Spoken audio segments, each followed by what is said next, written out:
Belum sekarang, tapi kemenangan pasti akan tiba. Tulisan dari Haidar Bagir.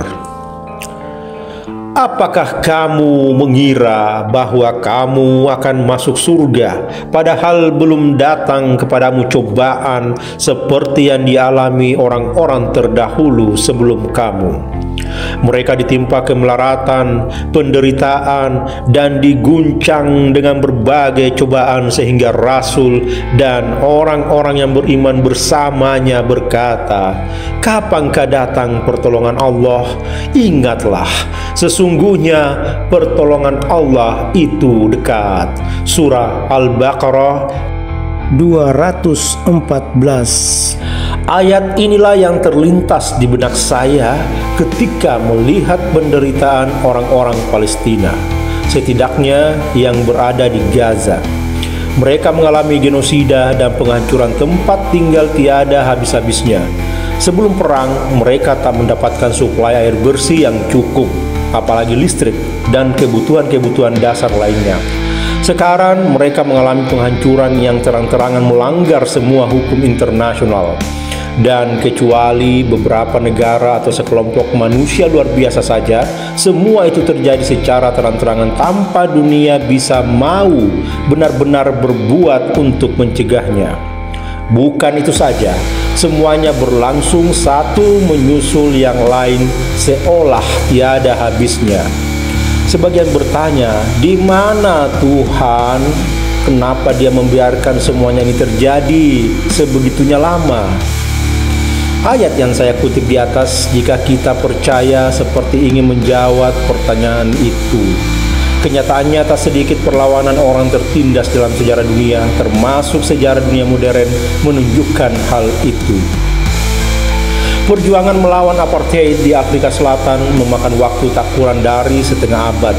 Tidak termasuk peristiwa-peristiwa yang menyebabkan dahului penetapan secara resmi politik apartheid itu di tahun 1949.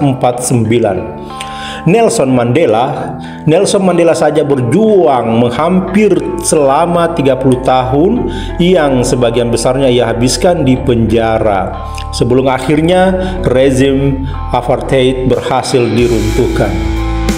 Revolusi Iran memakan waktu hampir 80 tahun sebelum berhasil. Jika kita hitung awalnya ditandai dengan revolusi tembakau di awal abad 20. Dan banyak contoh lainnya lagi. Tentu kita ingin bangsa Palestina segera merdeka dan keangkara-murkaan Zionis Israel terkalahkan. Tapi tampaknya hal ini bukan seperti tim membalik tangan. Apalagi Israel ditopang praktis oleh semua kekuatan besar dunia, khususnya Amerika Serikat dan Eropa. Yang tidak menopangnya pun tidak mengambil sikap yang tegas melawannya. Pemimpin Iran yang sekarang, Ayatollah Ali Khamenei, lebih dari 5 tahunan lalu meramalkan bahwa Israel baru akan dikalahkan paling lambat 25 tahun dari saat dia menyampaikan ramalannya. Tapi kapanpun itu Allah telah dengan tegas menyatakan, telah pasti datangnya kebenaran dan lenyapnya kebatilan, karena kebatilan itu sudah tabiatnya harus lenyap. Surah Al-Isra ayat 81. Cepat atau lambat.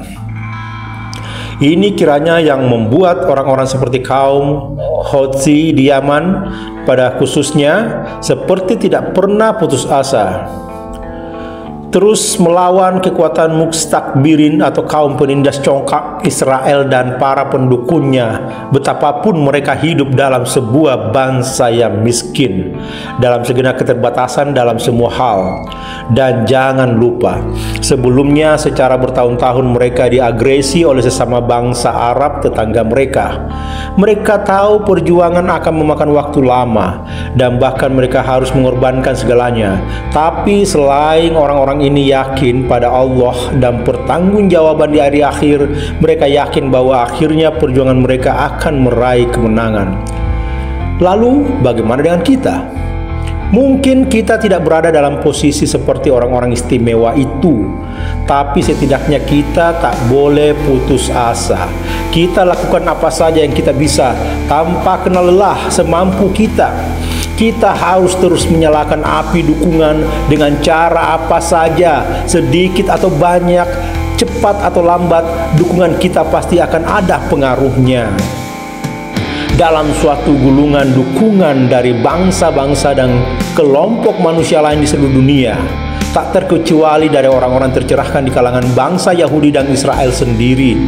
Mungkin hasilnya tak akan kita saksikan di masa hidup kita, tapi setidaknya kita telah tunaikan setidaknya sebagian kewajiban kita untuk membantu perjuangan kaum penindas di muka bumi. Setidaknya cukup apapun, agar nanti kita bisa mempertanggungjawabkannya di hadapan Allah Subhanahu wa Ta'ala ketika hari pertanggungjawaban itu tiba. Bi'aunihi ta'ala. Yaumul Quds 28 Maret 2025. Mampus Zionis, mampus Amerika, mampus Israel. Allahu Akbar. Allahumma salli ala Sayyidina Muhammadin wa ala ali Sayyidina Muhammad.